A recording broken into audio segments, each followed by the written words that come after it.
The Radio Memories Network is brought to you in part by Liberated Syndication, podcast publishing made easy, libsyn.com. That's libsyn.com. Thrillers, thrilling mystery, espionage, and political intrigue? Step into the world of action and psychological twist. Join us as we go back to the early days of radio and our imaginations with our featured thriller presentation. Figures, by Colin Hayden Evans. As soon as Anne saw the house, she knew it had to be hers. Its past turns out to be part of her future, so all she has to do is sit in the upstairs room, kept locked for so long, and wait. Let me put it this way. It's a marriage of convenience only insofar as my convenience is concerned. I won't give you a divorce because I don't want a divorce. It's that simple. I find you a perfectly useless wife, but, rather surprisingly, an excellent mother. Rebecca needs us both, so you will stay. You'll always stay. Unless I change my mind. If you leave me, I will gain custody of Becky. You can be sure of that.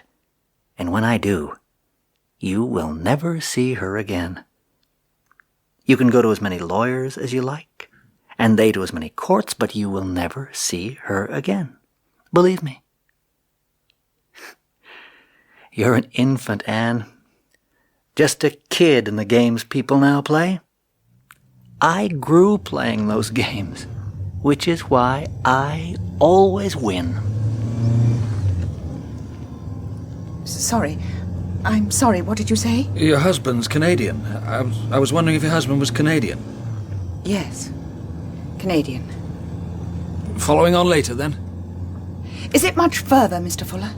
If you bend your head a little, you can just see it through the trees. Do you think you might stop? Sorry? Oh, yes. Yes, of course.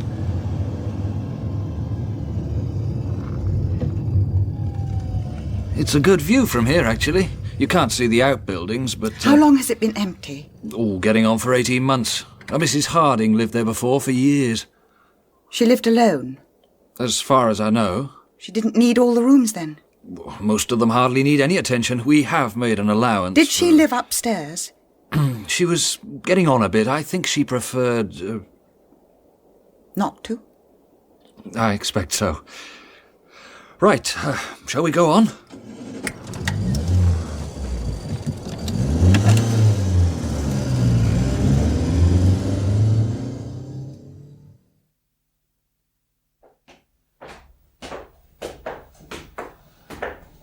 It's a very reasonable price to ask for a house of this size, actually.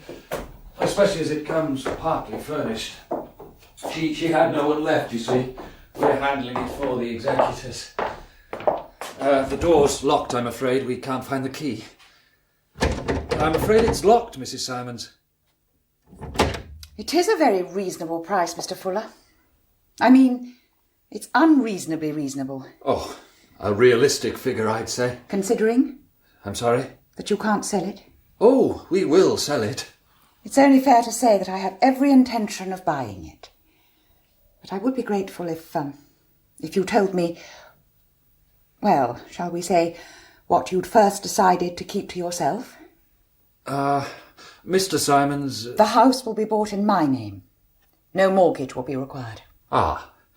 Well, it's what you'd call a bit different. Different? There's always some that like to look at it that way. I can't say I do. What are we talking about, Mr. Fuller? What do you mean a bit different? It varies. Mostly hearsay, really. We mean haunted, don't we? It's a point of view, of course. But you have an open mind. I've been a Baptist all my life, Mrs. Simons. What was in the locked room? Is that where it happened? She was frightened. No. Well, you wouldn't stay if you were, would you? Couldn't we force the lock? Oh, well, now, I'll be happy to leave the deposit with you this afternoon, Mr. Fuller. It's a heavy door. But you'll try.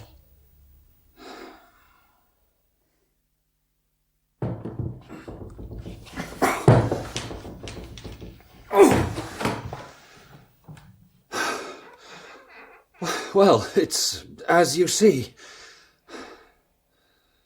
Yes. Yes, I know. Yes, I guess it was the money. It was the best thing you had to offer. Oh, don't tell me you didn't realize. It wasn't as if I paid you that much attention. People have always been unkind to you, haven't they, Anne? But then that's what you want, isn't it? That's what makes it so enjoyable for them. Every night? No, just sometimes. What sort of noises? Well, I never went into it, to tell you the truth.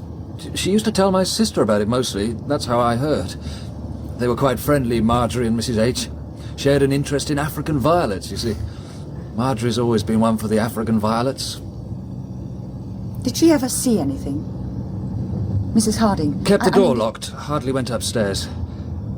No, I don't think she ever saw anything. Mrs. Simons, do you mind if I ask you something?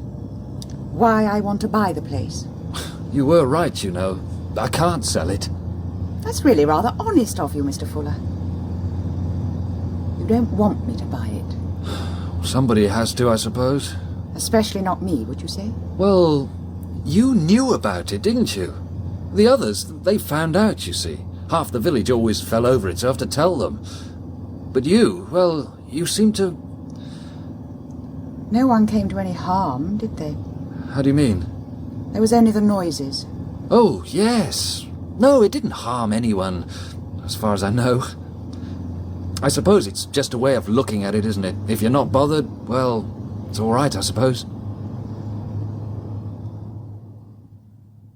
When there's nothing left between two people, or perhaps simply nothing to begin with, it creates a kind of space. I know you feel that too, Anne. We both live there now, don't we? Me, comfortably, you... anything but. You feel guilty about not caring, you see. That's your problem. You feel you should care, if only for Becky's sake. But you can't. Your disgust won't let you, so you pretend. You lay with me at nights, whispering your lies, so that the days that follow will be more tolerable. Not for me, of course. Never for me, just for you. And Becky, you think you have to keep me happy. There's no need, Anne. There really isn't. The very last thing I would ever want from you is actual happiness. And this will be your room. Tell me what you can see from the window. Lots of trees. Almost all the way up to the sky. Oh, this will be your window. Where will yours be, Mummy? In my room, of course. Not far away. No, down the hall, past the old painting on the wall. The one we have to clean. The one we have to clean. Will Daddy come soon? Yes. Will he have the same room as you? Of course he will. It'll be just the same as it was in Toronto. He used to make noises. In Canada. What? At night. He used to make noises. Daddy. You shouldn't have been listening. It was only when he was asleep. When I went to the bathroom sometimes, I heard him. Becky, it was a dream. Either Daddy was dreaming or you were. Well, when people dream, they sometimes do make funny noises. As if he was drowning. Inside his mouth. Becky, like you and I are going to do some cleaning starting right now. Come on. You can sleep with me in here, if you like. If you want me to. No, all the time, I mean. And what would Daddy say? I don't suppose he'd want a room all to himself. Why is your door broken? Mummy? Why do you want to sleep in a room where the door is all broken? I'm sorry if I seemed... Well, I take an afternoon nap, you see. Have to watch the old blood pressure. Take it easy, as they say. Basically, you have to stop living in order to preserve what's left. Please sit down, won't you? Thank you. I shouldn't have called without warning. I'm sorry if I startled you. I don't get many visitors. Perhaps chat with the postman a bit, usually about the state of this season's garden compost. And that can be it for the day sometimes. Did you practice in this area for your entire career, Dr. Slade? And my father before me. He died in harness. I've not been so lucky.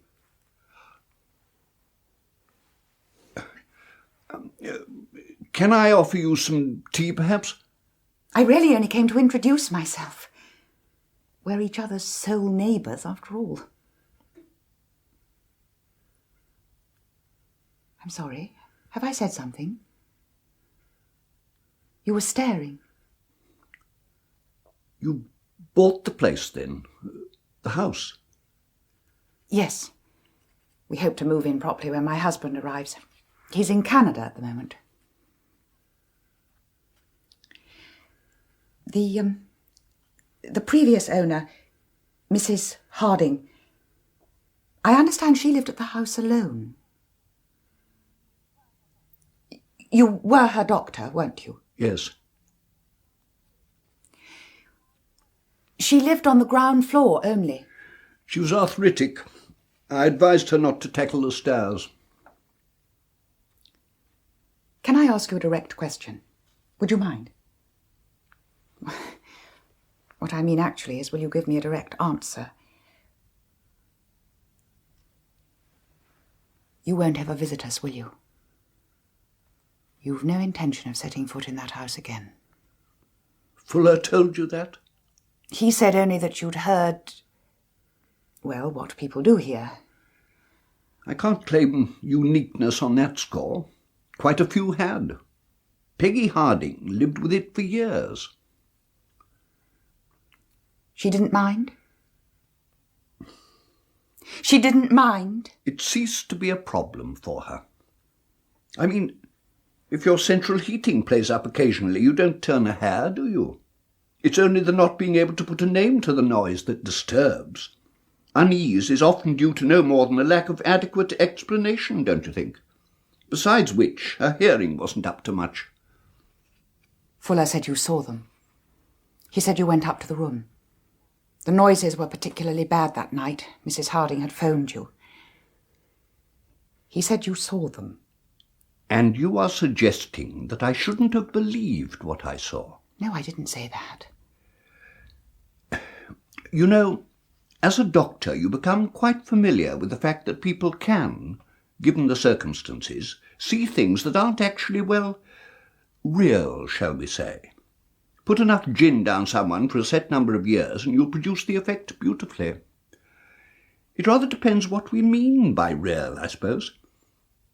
I've often wondered, is it real because we see it, or is the reality lying there, waiting to be discovered? I don't know. Of course you don't. Who does? But you believe what you saw? What I saw left me little choice, Mrs. Simons. Frankly, I'm not sure I quite understand your interest. I mean, you knew about it all before you bought the house, presumably. It reduces itself to merely keeping the door locked, surely, permanently, as Peggy did. 1 room less in a house of that size is not really that much of an inconvenience, I would have thought. I'm sleeping in the room.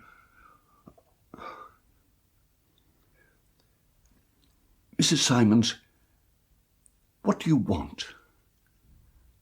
I know the house. It's no great mystery. Since a child, I've had a recurring dream of a particular house. Well, not very often, though it has increased over the past couple of years. I came to know it very well. It never seemed very strange to me. Your house? My house.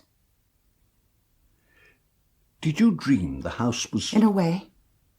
Inhabited, I suppose, would be the best way of... by things that had to happen. A sense of inevitability. Not because I, or anyone else for that matter, would decide anything particularly, but things happening for themselves. I think things can become their own reason sometimes. I suppose that sounds odd. Would you think me awfully rude if I asked you to leave now? I get these funny turns, you see. It's better when I lie down. I'm afraid your only neighbour tends to be a bit crotchety. You'll forgive me, I know. Yes, I see. May I call again? No, Mrs. Simons, I don't think so. I don't understand. Neither do I, frankly. What did you see in that room? I have asked you to leave on the pretext of a perfectly feeble excuse that both of us realise has nothing at all to do with what I actually mean. It was an attempt to preserve courtesy, Mrs. Simons. If you take that from me by your continual insistence, I shall be reduced to rudeness, and that is something I would genuinely regret. But what has been said? Yes, I see. I'm sorry, Doctor. You come back, don't you? Don't you? You pretend you don't want me to hurt you, but that is exactly what you want. You crawl around on the floor, but never towards the door. Come on, there's plenty left. Right, get up, huh? Get up! Don't do it again. But you don't want it to stop, Anne. You see that, don't you? You plead with me for escape, but you'd kill me if I ever let you go. Oh, that's it, isn't it? Of course. Your festering little secret. You want me to kill you, don't you?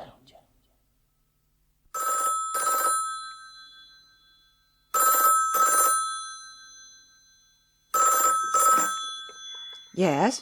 Mrs. Simons, Alex Slade. Oh. 3 things, really.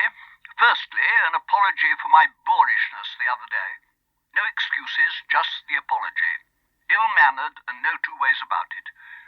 Secondly, any chance of getting called Alex, do you think? You know, Depends pretty much on whether the apology washes, I suppose. Finally, what about a spot of dinner somewhere to make suitable amends? I think we should share the apology, Dr. Alex. I was visiting largely on false pretences. Yes, you were. But thinking it over, and I'm not so sure you had all that much choice, really. Dinner will get you a better explanation. I can't leave Rebecca, I'm afraid. Lunch, then? Couldn't you come out here to supper? You won't come to the house. If I can call you Anne, it's a deal. Tonight, then. About 6. Well, I haven't the slightest idea what I've just eaten, but it was the best meal I've had in years. It was a Moroccan recipe, actually. Good God. Well, never mind. It seemed rather odd to be laying a table that wasn't my own. Even the cutlery was Mrs. Harding's. Funny little tablecloths she always had, Peggy. Her mother made them, you know. Crochet or something. Never fitted anything. Used to train dogs. Mrs. Harding? Her mother. Kerry Blues, sort of large terrier. The place used to stink to high heaven. The garden's full of them, you know, buried them all over the place. Funny woman. Had a lot of shares in Russian railways or something. Wouldn't talk about it much. Pre-revolution, you see. Lost the lot. We jumped off on rather the wrong foot, didn't we, Alex? I'm genuinely sorry for my part. Same here. Oh, there's still a good half bottle to go. Shall we finish it, do you think? I won't for the moment. Oh. Are we going to be completely frank with each other? I expect so. It would be difficult to be much else on this vintage.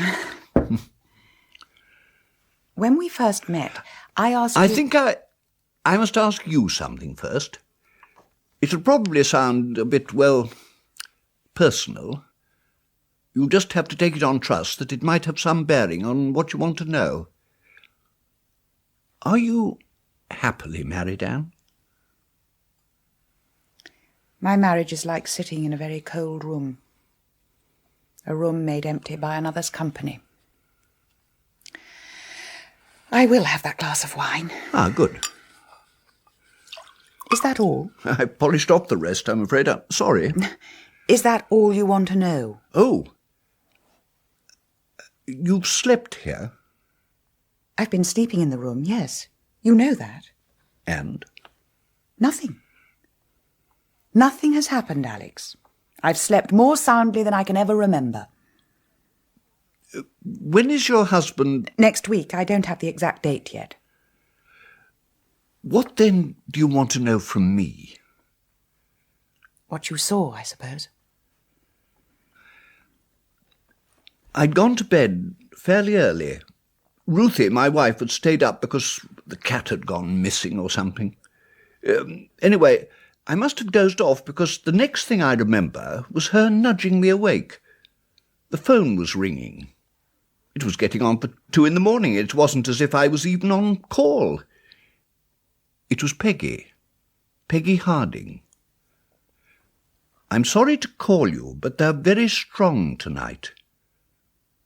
I can hear her voice now. It was the first time I'd known her to sound concerned.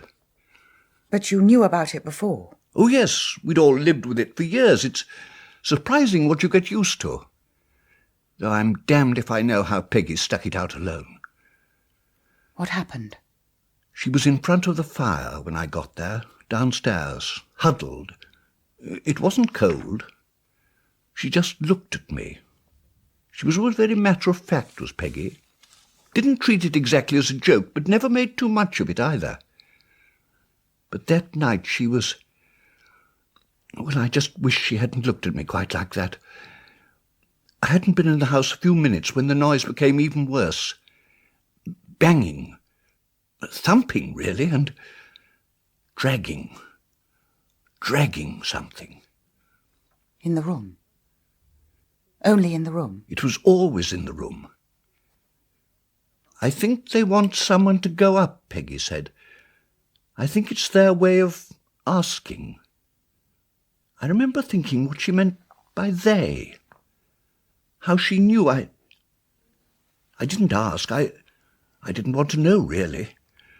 All I wanted was to persuade her to come back with me for the night, but I knew that wasn't on. She wouldn't budge. It was almost a matter of principle with her. She used to say she'd simply turn the television up louder if they got too bad. That's how she was. In a strange way, I think she almost took pride in it. I don't know. And then you went upstairs? No, I sat with her by the fire, delaying the inevitable, I suppose. We talked a little, but it was no good. There were voices then. No words, really, just... Peggy had hold of my arm. For someone with arthritis, she had a grip like a spanner. If you don't go up, they'll come down. I know that. I couldn't bear it if they came down, she said. As soon as I reached the landing, they stopped. They knew I was coming. And I knew they knew. When I opened the door, they were as clear as day, 2 of them, over by the window. It was difficult to understand. They were... One of them, the man, was on the bed. The other one had I think it was a chisel in her hand. She had used it. It seems absurd to say he was dead. She turned as I entered and smiled. I couldn't have moved then if I'd wanted to. I simply didn't know how. She lifted the chisel, showing it to me, almost proudly, I thought later. She knew who I was, you see. I think somehow she felt I would appreciate her work. It was all so very matter-of-fact. I think it was that which terrified me the most. The casualness. And the man? I didn't see the man, clearly. I didn't go near. She sat in the chair, the rocking chair, still smiling. Sweetly, almost. But he wasn't dead, you see. Not quite. He knew who I was, too. He was asking for help, making noises. But she didn't want that, not at all. She stopped her smiling and went for the chisel again. Oh, my God. I'm sorry. Do you want me to stop? No. Look, I'm only telling you this, Anne, because I believe it's over. Your coming here has stopped it. I don't know why or how, but for the first time in years this house is silent. I can feel it. It's waiting, Alex. That's why it's silent. Trust me, Anne. It's over.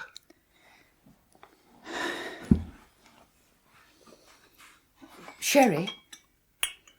It's all that's left, I'm afraid. A fellow advocate of the medicinal binge. It has been known.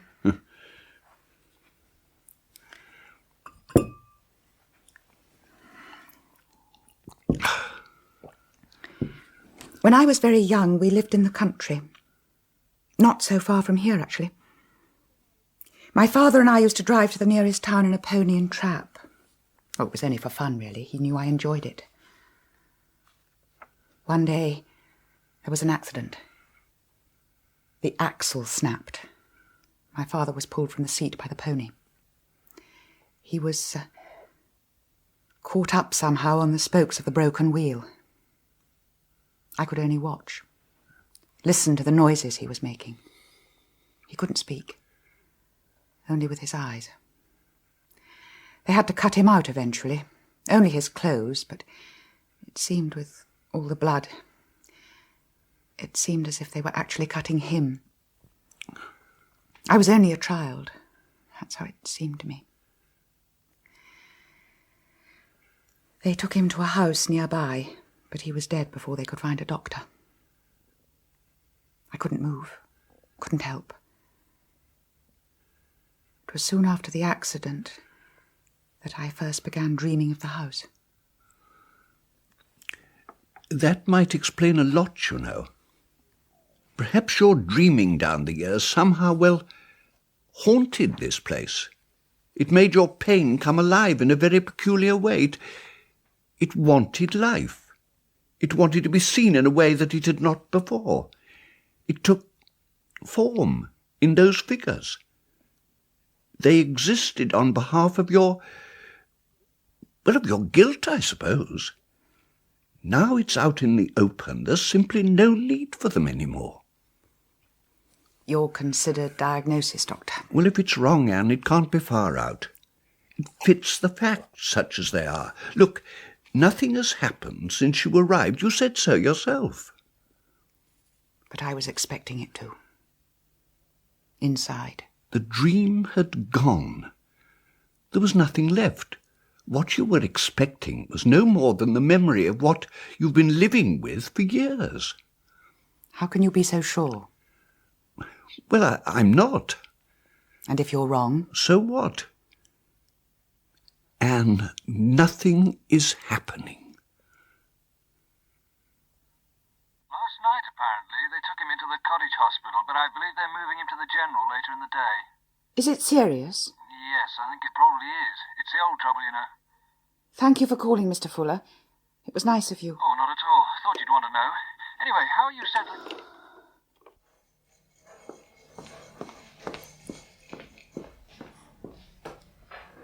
I came as soon as I heard. I literally did. I put it down to the Moroccan meal. That sort of thing takes a couple of days to catch up with you. Rebecca? In the car. I've even let her use her watercolours on the front seat. Oh. I'm glad you came. I never was as good as I looked, you know. You always looked awful. It's about as bad as can be, actually. Damn silly. A dying doctor on their hands, and still I have to suffer their professional tact. I'm sorry, Alex. There was something I wanted to say. I wasn't going to, you see, but now, well, that night, Anne, in the room at the house, and the woman I saw was you. I don't understand. I'm not sure I do. But I recognized you unmistakably when we first met. But the fear of God upped me at the time. I didn't know then what I know now, you see. It was you, Anne. And the... Well, there was someone else, though, on the bed, wasn't there? Your father. My father? After the accident, they took him to the nearest house, remember? What was that house like? Oh, Alex, I was only a child. They laid him on a bed. You told me. You felt guilty about that all your life.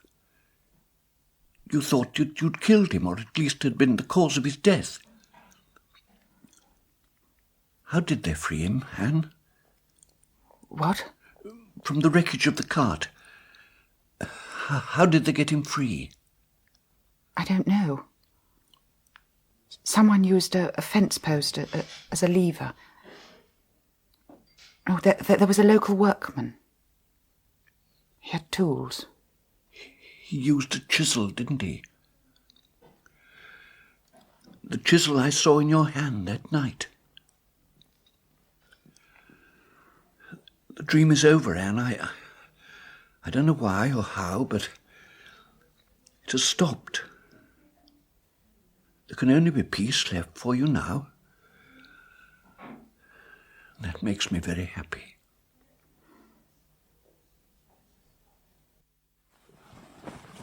Is Dr. Slade dead? I wish you wouldn't always untuck your blankets. Yes. Did he tell you the story, Mummy? All of it? What? Yes. He told me the story, Becky. Didn't he know then? Didn't you tell him, Mummy? You should have told him really, you know. Now he'll never know. It was my money, Ralph. The implication being that you actually know what to do with it, I suppose. I'm sorry you're annoyed, but I actually like the house. So do I. Well, you don't have to travel from it. Or in this case, to it. There was no other way I could let you know in time. You were already in flight. I left a message at the airport. It's the best I could do. The best you could do would have been to have met me. Who was this Alex Slade, anyway? Our neighbour. There was no one else to go. I felt I knew him. It was just the priest and a couple of locals. It was very sudden. And how's my Becky been? Good. Have you missed Daddy? Yes. You've excelled yourself, Anne. She's even less communicative than usual. Get ready for bed now, Becky. I'll be up soon. Yes, Mummy. Rising, the child leaves the room, dutifully ignoring her father as she goes. The meal was very good. Thank you. Shall we go to bed? Oh, it's too early. I never sleep if I go to bed early. You always had such a picturesque form of refusal. It suits, actually. Well, I just thought that... Ah, yes, I know you. Just thought. I'm sorry about the airport, Ralph. You simply preferred attending the funeral of a stranger to meeting your husband. There's no problem. I felt I owed it to him. Were you lovers? What? No. No, I can see you weren't. That wonderful transparency of yours, Anne. I know you're annoyed. I've said I'm sorry. If you want a full-blooded row, then let's have it and get the thing over. I don't want to row. Oh, Ralph, you've been here barely a day and I feel exhausted. You always tired easily. You drain me. I really must stop, mustn't I? It never stops. You know that. It's war, open and pitiless. I hate you, Ralph. Yes? Well, then why? Why stay together when... We need to, my love. It's a terrible thing to say. I can't offer you an explanation, merely a feeling. Of pleasure, I suppose. Enjoyment, anyway. The enjoyment of watching you hate, the frustration it causes you. Is it cruel, do you think? I expect it must be, but I can't help it. Well, I don't want to help it, really. I think it probably excites me. I guess your doctor friend would call that perverse, wouldn't he? In anyone else it would be. For you, Ralph, it's... Would you like a divorce? What? You would, of course. Are you playing with me, Ralph? Seriously? Why would you do that? Well, it's perverse enough, isn't it? I'm offering you a freedom you spend your whole life secretly avoiding. Calling your bluff, if you like. Yes. Sorry? Yes, I would like a divorce. You wouldn't really, you know. Not really. Oh, Ralph, if you're playing with me... No, I get custody of Becky. That goes without saying, huh?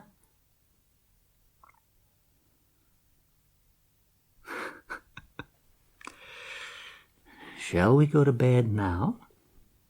Isn't that the best place to try and persuade me? Is it my disgust, then, that you want so badly?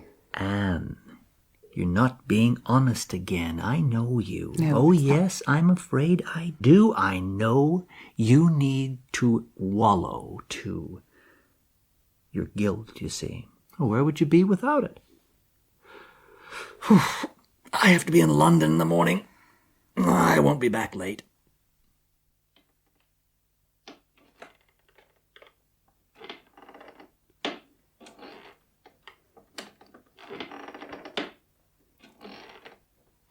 Can I sit on your lap, Mummy? I like the rocking chair. What do they call that thing, Mummy? Will Daddy be late, do you think? I like this house now. We could sleep in the same room, couldn't we? After, I mean. We'd have the same window.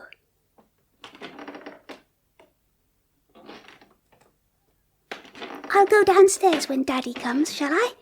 Just for a little while. Then I'll come and see you again.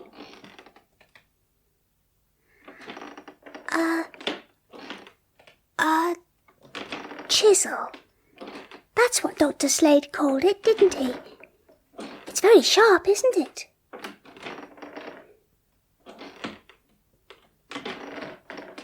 He knew it was you, didn't he, Mummy?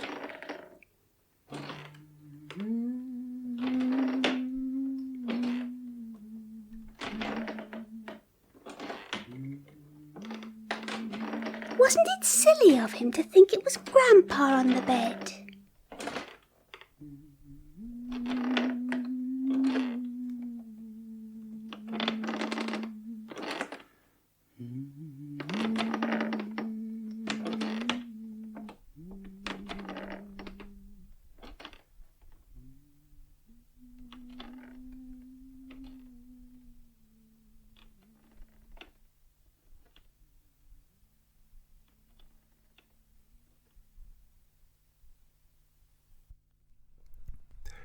In Figures by Colin Hayden Evans, Anna Massey was Anne, Blaine Fairman was Ralph Simmons, Jill Lidstone was Rebecca Simmons, and John Strickland was Peter Fuller. The director was Ian Cotterill.